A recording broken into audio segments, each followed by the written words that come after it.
Hello folks, J. Scott Phillips here and welcome to my channel.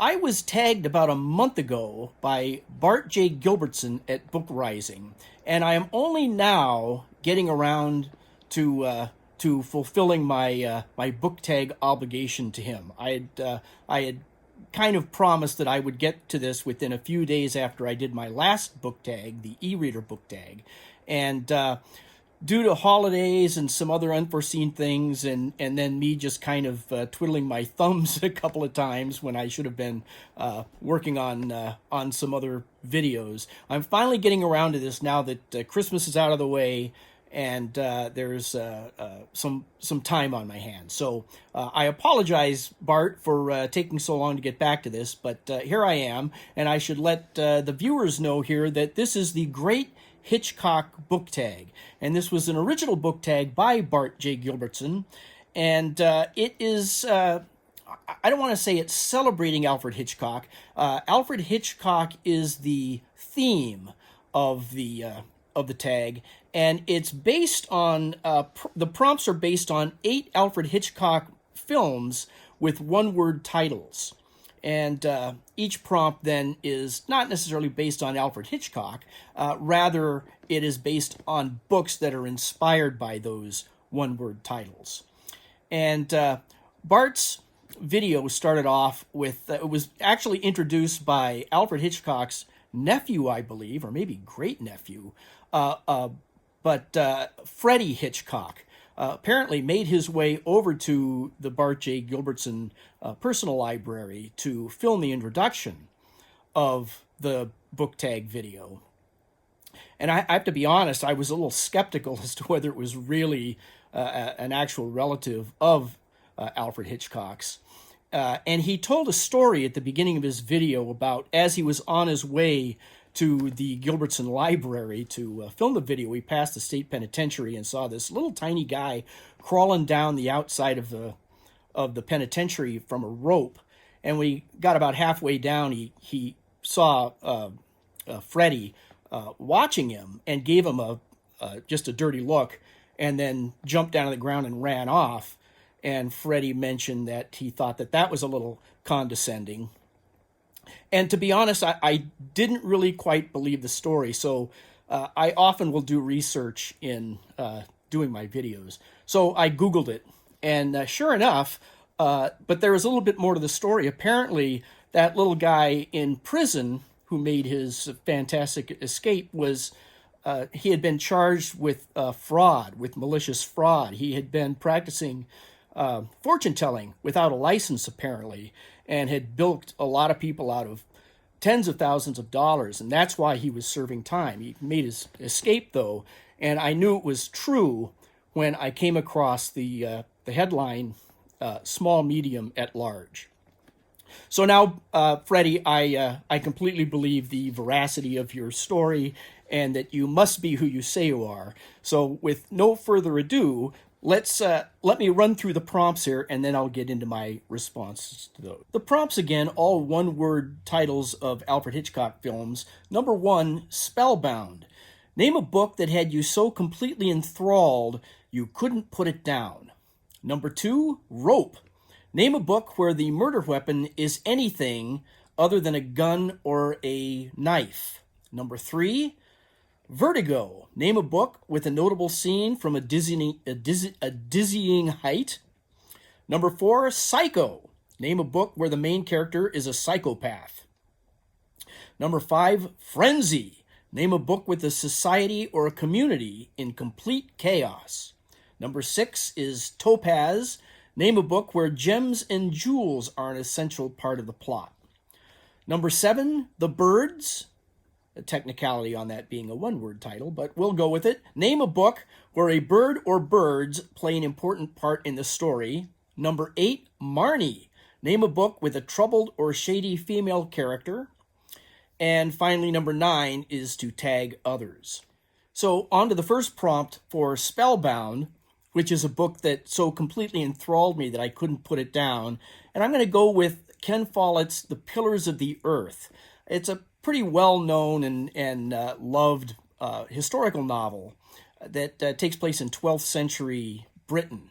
And I read the first few pages of this in the bookstore. I remember I was at the Bookstar in Tustin Marketplace. I lived in Tustin, California back in those days. And I read the first few pages while I was in the bookstore itself, and was immediately transported back to a hanging in 12th century England. And it was so riveting that I just, as soon as I read maybe was it the prologue? I just took that book up to the cash register, paid for it, and went home and started reading it. And I could not put it down. It was almost 1,000 pages long, and I read it in less than a week, which is pretty fast for me, a book that thick. And in those days, there was a lot going on.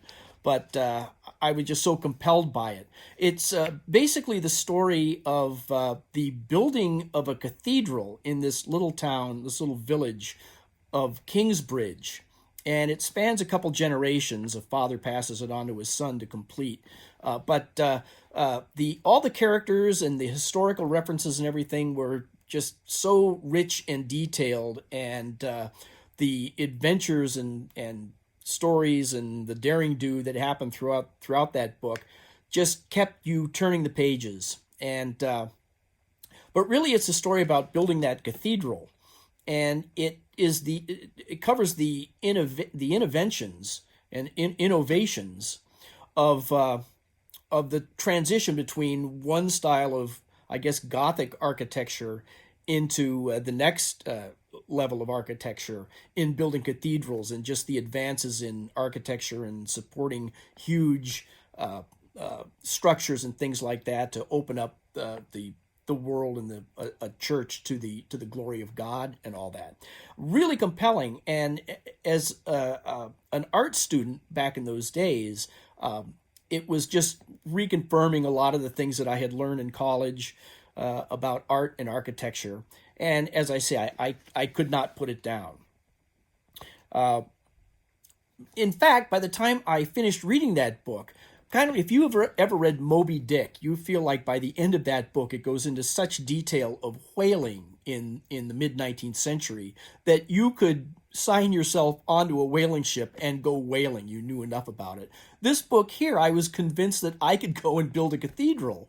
I just knew how to do it.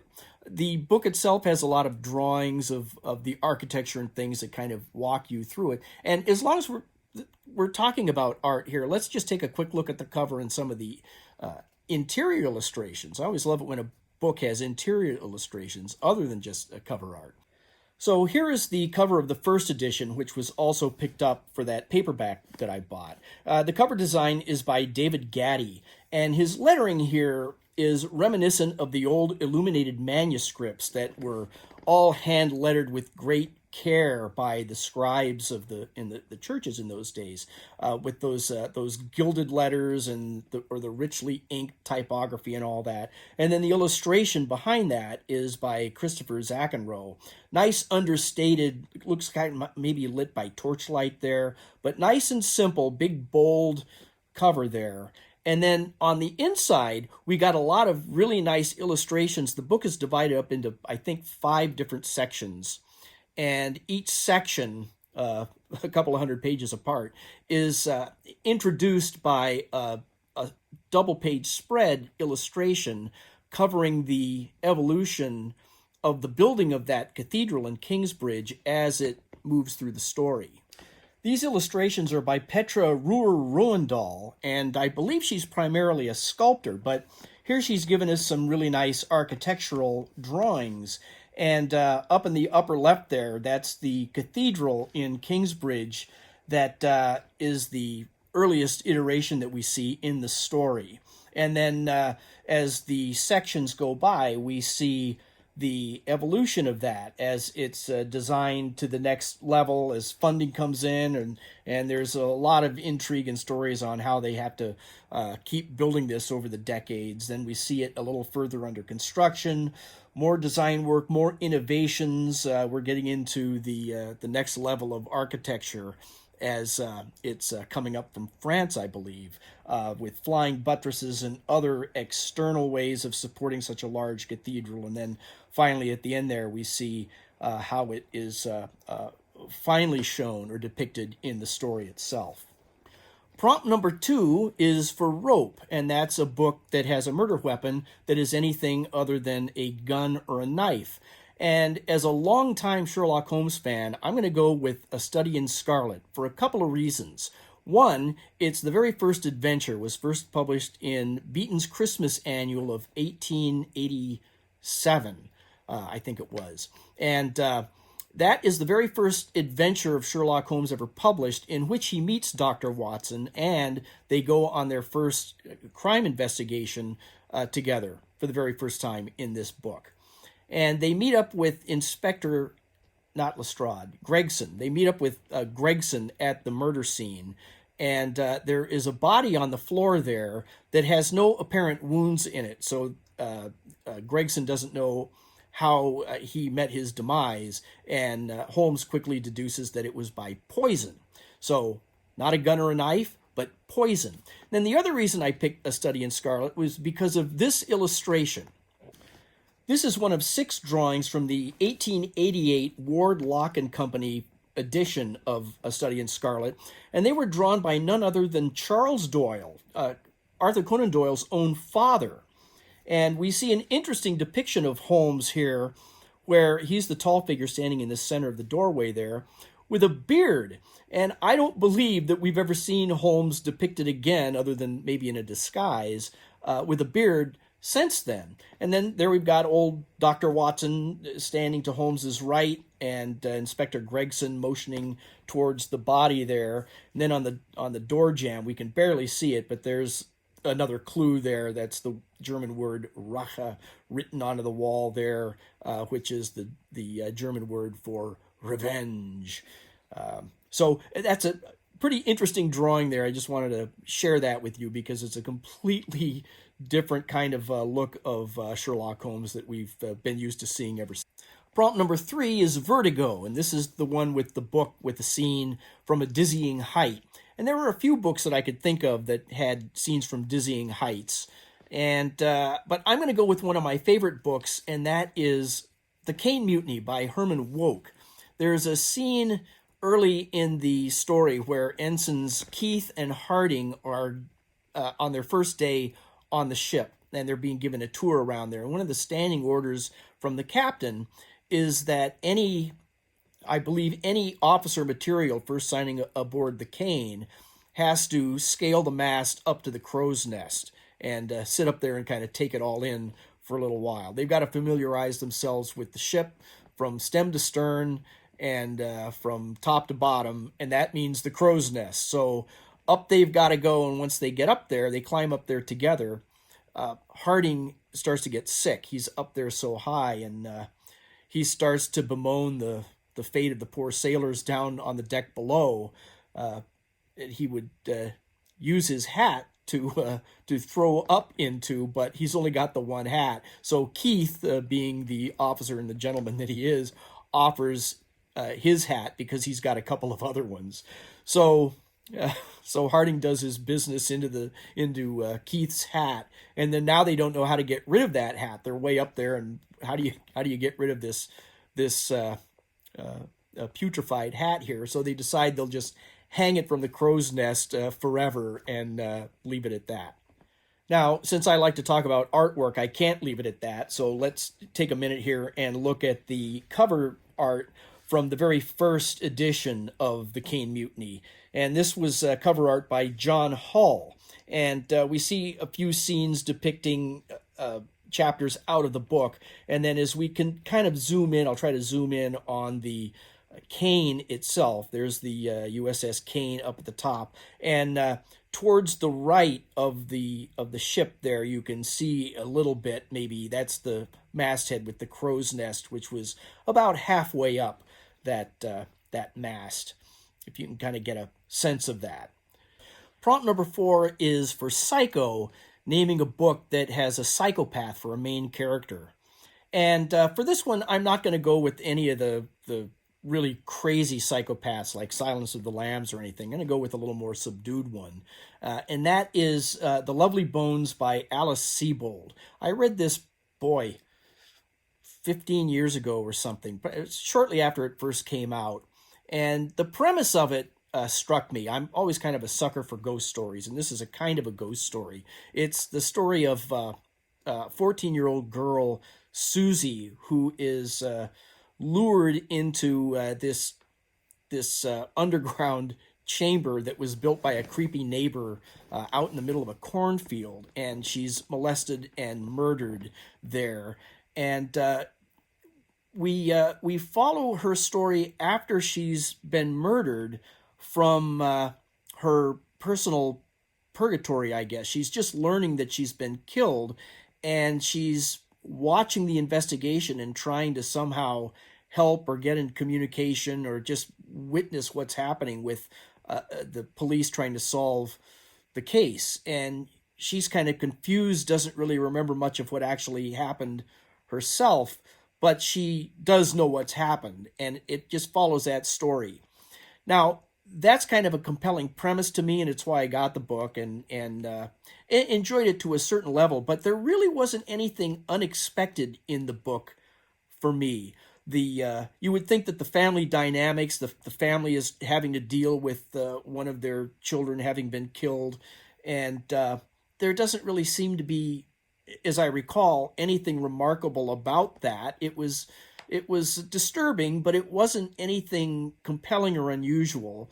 The murderer himself, the psychopath that we're talking about here, isn't really all that interesting or well, he's vicious enough, I guess, because he's been doing this for a while, but he's not the crazy psychopath like from a Silence of the Lambs type of thing or Hannibal Lecter character. He's just kind of a loser, really. So there really isn't anything, even the depiction of Susies Heaven when she gets up there doesn't really seem to be all that imaginative. It's just from that point of view that was the one thing that got me interested in the book. But all that having been said, the main villain is a psychopath, and let's just move on and look at the cover here. This is the first edition cover. It was designed by Yuri Kim and photo illustrated by Daniel Lee.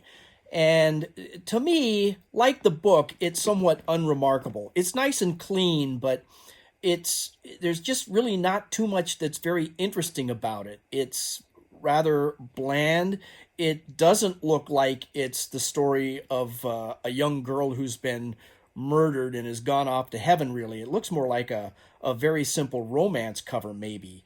But we do see a little artifact there from the story. That's Susie's bracelet that the murderer, George Harvey, kept as a souvenir with that little house-shaped charm dangling from it there.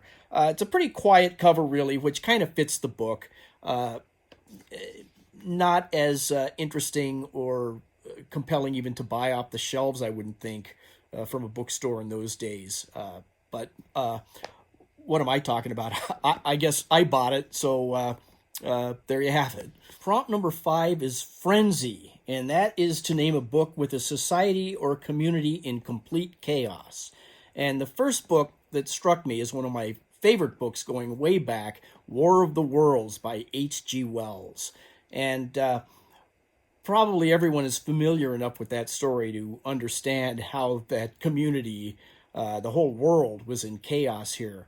But there was just something about H.G. Wells' prose that, for me, was just so moving. And I'm just going to choose one paragraph here out of Chapter 17, The Thunder Child, to read, which to me really illustrates the power of his writing, H.G. Wells' writing, and the story itself of the War of the Worlds. And from Chapter 17, he says, "Never before in the history of the world had such a mass of human beings moved and suffered together. The legendary hosts of Goths and Huns, the hugest armies Asia has ever seen, would have been a drop in that current. And this was no disciplined march. It was a stampede gigantic and terrible, without order and without a goal. 6 million people, unarmed and unprovisioned, driving headlong. It was the beginning of the rout of civilization, of the massacre of mankind."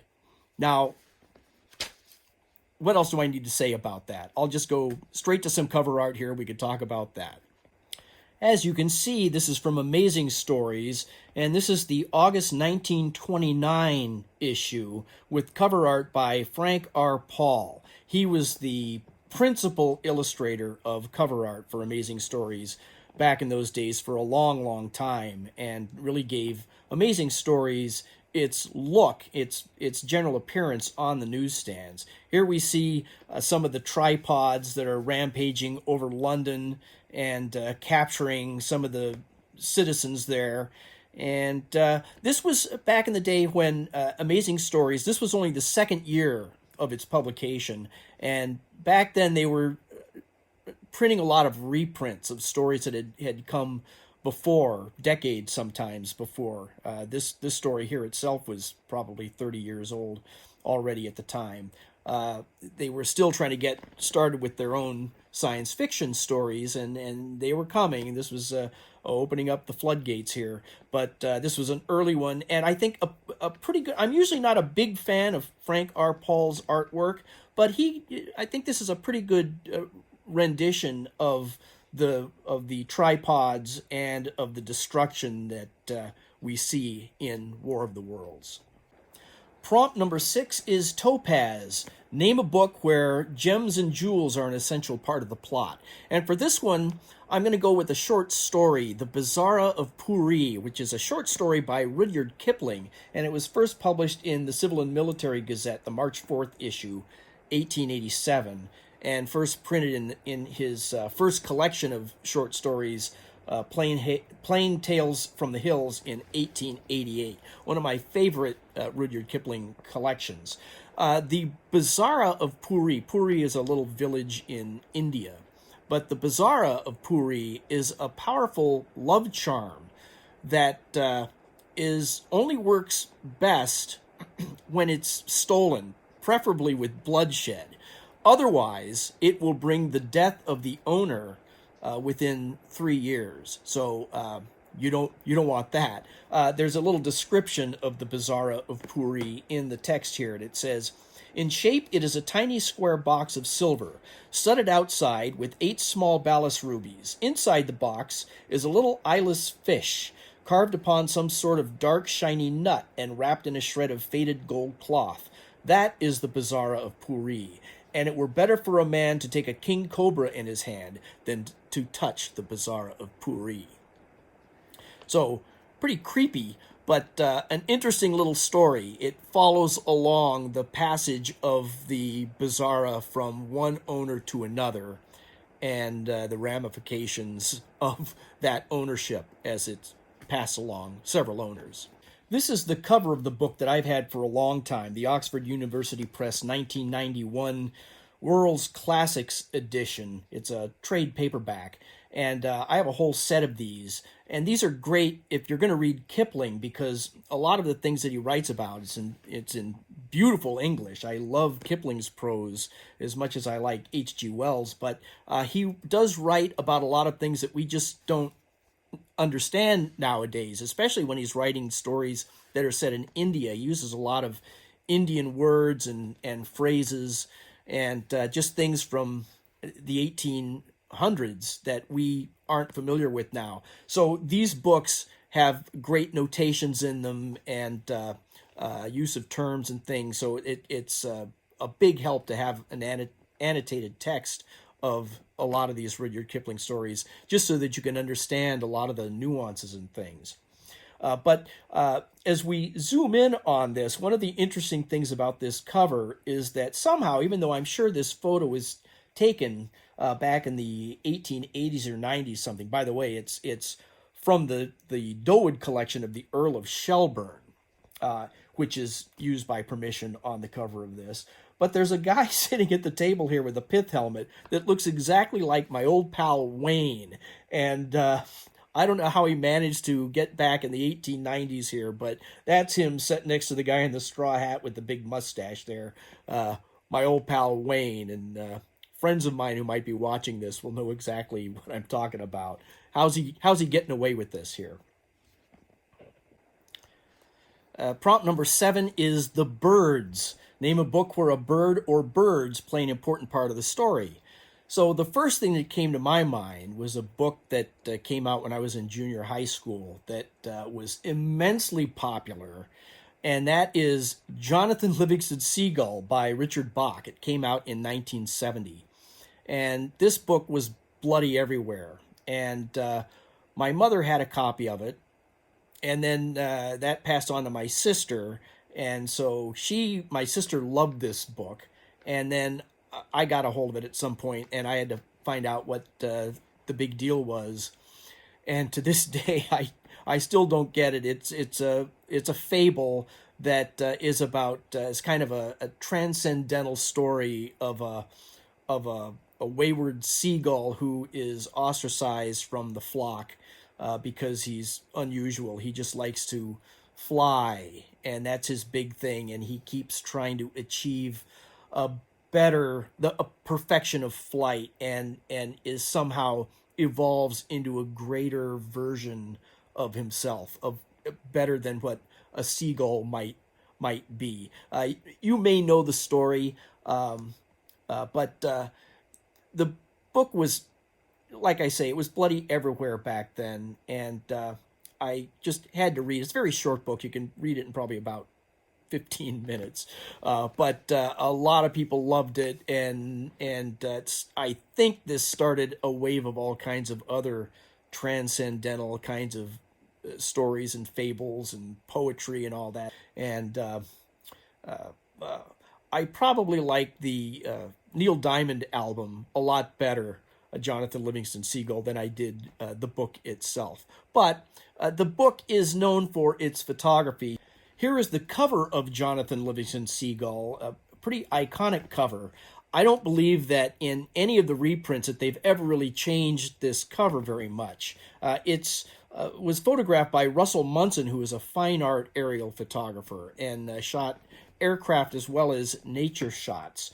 But the character of Jonathan Livingston Seagull here was actually named for Jonathan H. Livingston, who was a Waco aircraft test pilot back in those days. So a little homage to an aviator of the day. One of the earmarks of the book is that it is heavily illustrated with photographs by Russell Munson. It's almost a portfolio of his work as much as it is a story by Richard Bach.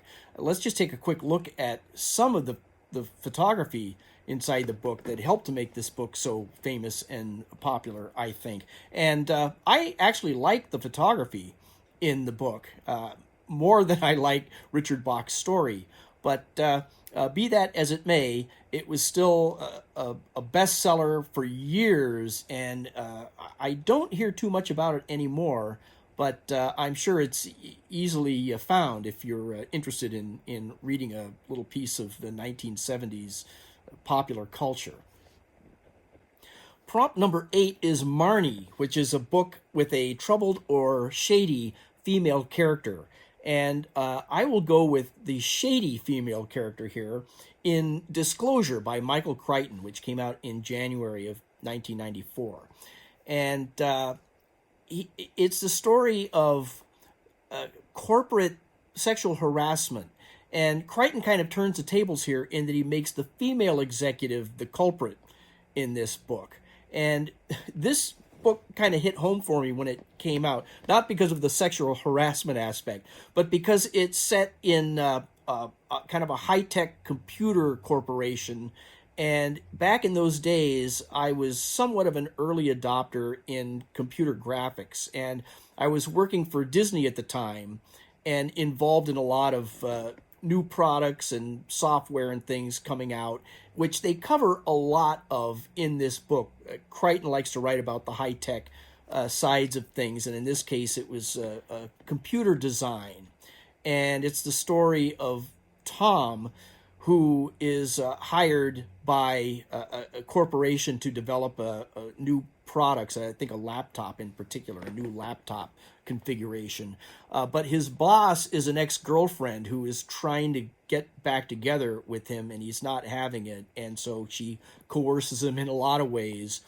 But there's a scene in the story that was really kind of eerie and creepy to me. I wasn't too familiar with it yet at the time, but we all know it now, and it was an early depiction of virtual reality where he's trying to prove his innocence. She's not only is she trying to coerce him back into a relationship, but she's using her executive power to kind of demonstrate that he is at fault for all the design flaws in this thing, and he's trying to prove his innocence. So he's kind of hacking his way into the software here, and there's all kinds of virtual reality security systems in place that he's having to dodge around, and it's a pretty good depiction, and it's carried out pretty well in the movie version of it also, with Michael Douglas and Demi Moore.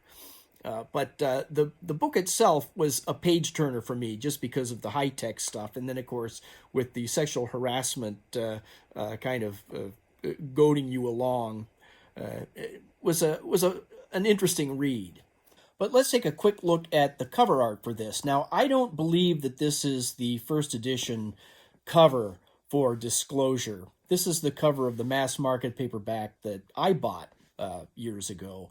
And I do not know the name of the designer or cover artist in this case, but I still think it's kind of an interesting cover. Again, it's a paperback, and the story itself takes place in Seattle. So the illustration area of the cover here is split in two by the Space Needle there. And on the left side of the Space Needle, we see the skyline of Seattle busted up into very large pixels, big blocks of color that naturally is indicative of all the hardware and software computerized aspects of the story.